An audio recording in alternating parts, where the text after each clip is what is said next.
I feel like this is an inevitability in AI, right? Like eventually somebody's going to come along and say, I can speak for my dead family member and I'm good with them being in the movie so that I can get a paycheck. Respect. I'm sure he wanted to be in this. I get it. It's just a little weird for the rest of us. The rest of us sitting back here, the audience don't know what to make of the art. You know what I mean? The first thing we're going to be talking about is Street Fighter, which is a live-action adaptation of the Street Fighter video game from the 90s. This was actually adapted into a film in 1994, famously with Jean-Claude Van Damme and Raul Julia, who has since passed away.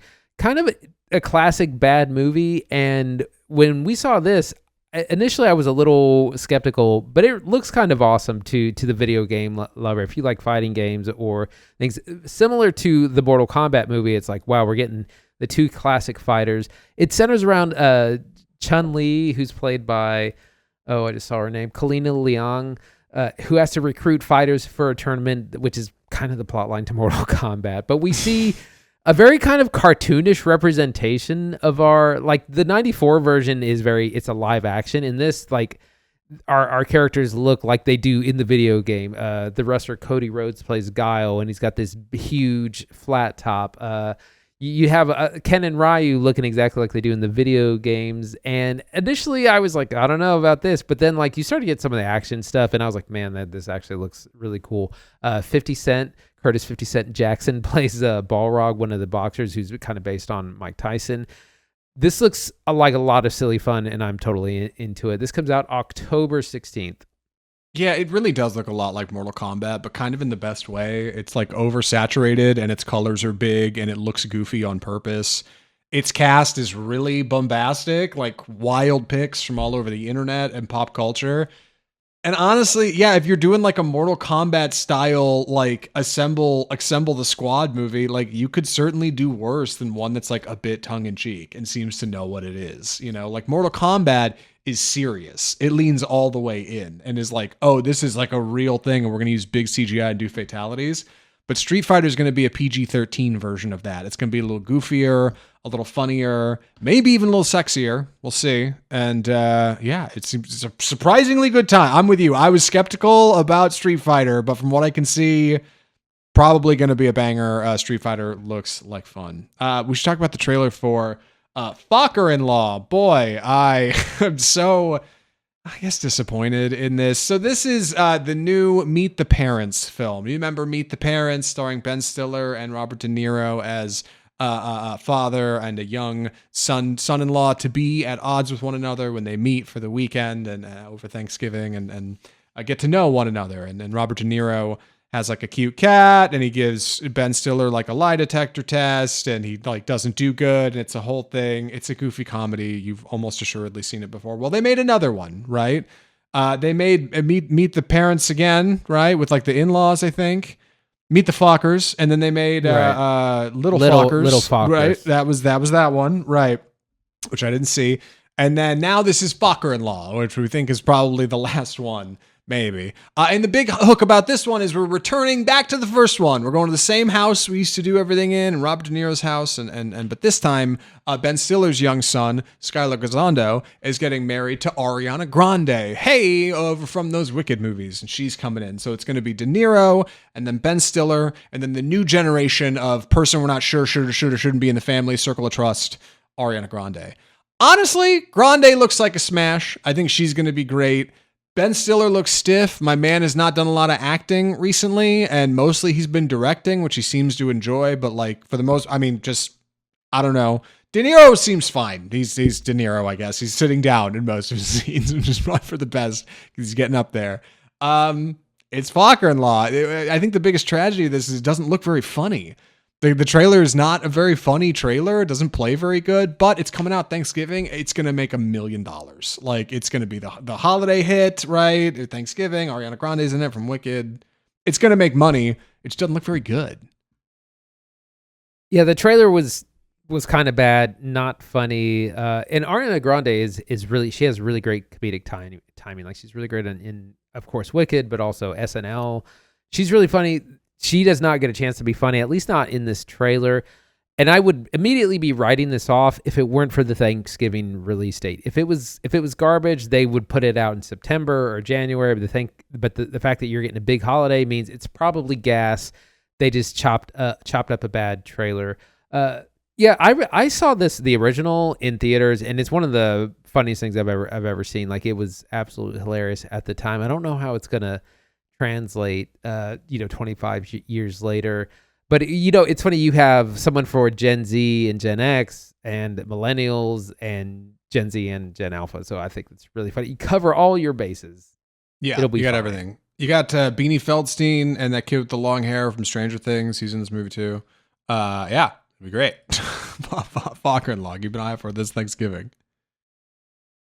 As Deep as the Grave is a movie we want to talk about. Not the movie itself, but because it was announced that AI Val Kilmer, who passed several years ago, will be in this movie, will be making an appearance. They showed a trailer, which looks terrible. It's super dark. It's like a snowy Western. You can't see anything because it's so dark. But it's not just Val Kilmer. It says various AI characters. So they're going to be using AI for a number of characters. This also stars Abigail Breslin and Tom Felton, whose careers must be really struggling to be in this movie. It's just, it's the movie looks terrible. It looks like something that would go straight to DVD, not even straight to streaming, straight to Redbox. And the big thing is the use of this AI actors, and you see a kind of a younger version of Val Kilmer as a priest, and he has a few lines. It looks okay. It'll probably, pass to the average viewer. They probably won't notice that much. But it's kind of shocking that we're starting to see this in actual films. It's so funny. It just seems like it reminds me a lot, especially like the Western stuff out on this big mesa. Like, looks a lot like Horizon, right? Like the Kevin Costner film that never got finished, the Horizon Part 2 that they shot and just haven't released yet because they know it won't make money. These kind of look similar, and it really does seem like, man, if you get out there with an RE camera and a good lens, you can just film anything and it'll look great. But a lot of the other stuff does not look so hot. Like Andy said, it's a Western. IMDb bylines this: 2 archaeologists seek out the Canyon of the Dead, and the dead find them. I'm thinking that our Val Kilmer is one of these folks, right? And maybe the shot of young Val Kilmer is like a flashback scene. Maybe I'm projecting. I don't actually know what's happening in this movie. But what I do know is, yeah, Val Kilmer's gross. His family said it's a whole thing. He had signed off on to do it. They're looking forward to seeing it. They feel like it would have been. I feel like this is an inevitability in AI, right? Like, eventually somebody's going to come along and say, I can speak for my dead family member, and I'm good with them being in the movie so that I can get a paycheck. Respect. I'm sure he wanted to be in this. I get it. It's just a little weird for the rest of us. The rest of us sitting back here, the audience, don't know what to make of the art. You know what I mean? It's a little uncomfortable, but even still, AI Kilmer looks good. There'll be a YouTube compilation. Somebody will have all his scenes up, right? I'm sure you can watch and judge for yourself. The film's from writer-director Corte Voorhees. Don't know him. I don't think it's a very big production, but that's kind of the big thing. That's the reason I wanted to talk about it here. Is just, hey, the AI Val Kilmer movie is coming, and that's its big claim to fame. What is there a name for movies like this where like the making of them has some story or something about them that's more interesting than the movie? It's like Rust, the movie where Alec Baldwin killed somebody. We got to come up with coin a name. Allegedly, for it, for sure. Allegedly it was not indirectly responsible for being a part of a death. Yeah, there's got to be something for this. Like The Crow, like Brandon Lee getting that. Anyway, I got to move on. What else we got to say? We got to talk about The Dog Stars. Yes, The Dog Stars is the new film starring Jacob Elordi and Margaret Qualley. This one's kind of odd, and if you ever played the game Fallout 5, it looks a lot like that. It's this post-apocalyptic Americana movie where a virus wipes out humanity, and Jacob Elordi is a survivor. He plays a pilot who manages to survive this horrible affliction, but it seems to cost the life of his wife. So he is struggling when he starts to meet a group of survivors, and they start to maybe kind of recover. Then things go wrong. Film also stars Benedict Wong, Margaret Qualley. Like I said, Josh Brolin is in this movie, and what seems to be maybe kind of an anti-hero, antagonist sort of role, but ultimately we got to look at some kind of like zombies or fast-moving I don't know, something force like running around back here. It's a lot of guns. It's a lot of like Montana and overgrown football fields and like a biplane that's yellow that Jacob Elordi flies around. And really, like, the most important thing here, the thing I'm leaving out that I really need to get to, is that this is a Ridley Scott film. This is what Ridley Scott is doing after Gladiator 2, which is a little strange. He has like 7 films in production, though, so I guess that's not a surprise, but the script doesn't seem all that outstanding.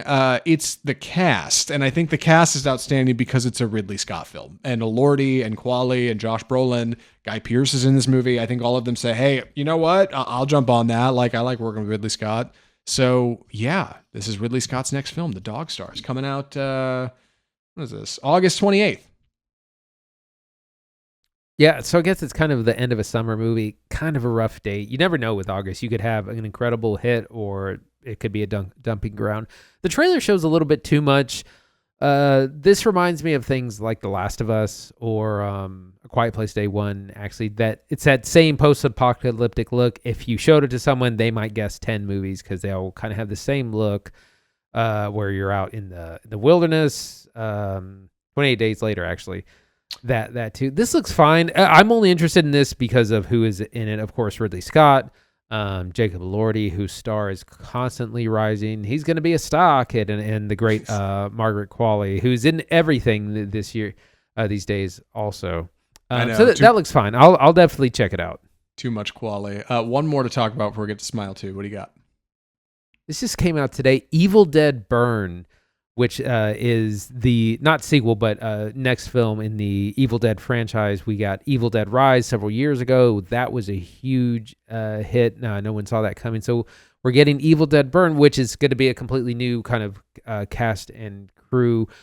And we knew that the name, we saw the first teaser literally today, this morning. And we don't get any plot, but there is, what we see is a girl in kind of a big hotel-esque house, and there's people being thrown around. You hear kind of these, what I assume are deadites or zombies, kind of throwing people around violently. And she's like trying to crawl through this. It's very like nerve-wracking and pretty scary. She's like dodging glass and flying boards and all this kind of stuff, and eventually it just cuts to Evil Dead Burn. This looks super exciting. These kind of new modern Evil Deads that are very kind of extreme and intense with like their violence and their gore and just the keeping you feeling anxious and nervous the whole time. They just work. And this is coming out July 10th. You got a summer movie date for an Evil Dead movie. It's going to be great. Yeah. Evil Dead Burn looks cool. I'm a little skeptical, but I felt that way about Evil Dead Rise. I was mostly pleasantly surprised, which was a script from Lee Cronin, who's got The Mummy out in theaters right now.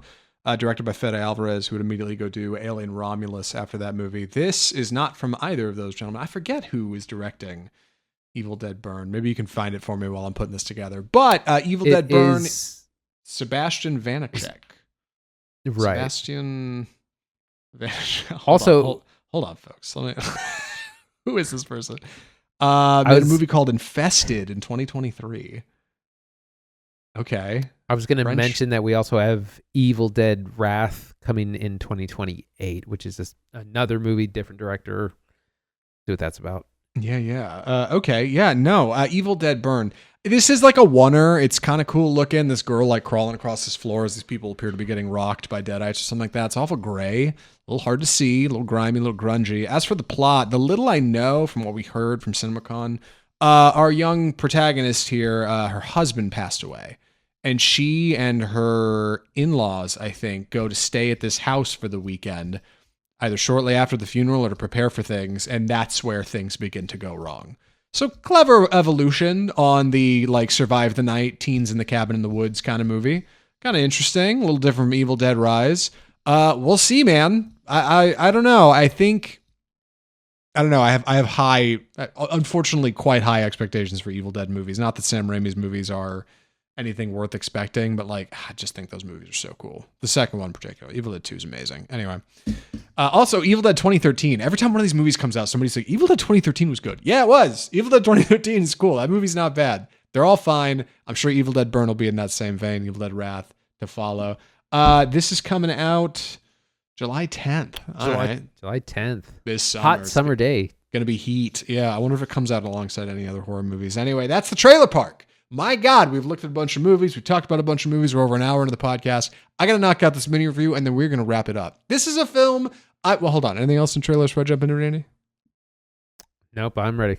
This is a film we missed a couple years ago. And I remember people writing in the show and saying, hey, are you guys going to watch this movie? Why haven't you talked about this movie? You should get into it. We missed it. It was a whole thing. I ended up watching it just kind of on a fluke this weekend and got pulled into it way more than I thought I would. And before I knew it, I figured, hey, you know what? We could use a mini review on the pod this week. Maybe I'll talk about it. So without further ado, I'm very excited to get into it. The film is Smile 2. Smile 2 is an odd sort of horror movie because it's a sequel to Smile, which had come out just a few years earlier, but it's much bigger in scale. I never saw the original Smile film, and I ended up watching Smile 2 just this last weekend on the recommendation of a friend and getting pulled really into it. Came out a couple years ago. Reviews have already come out.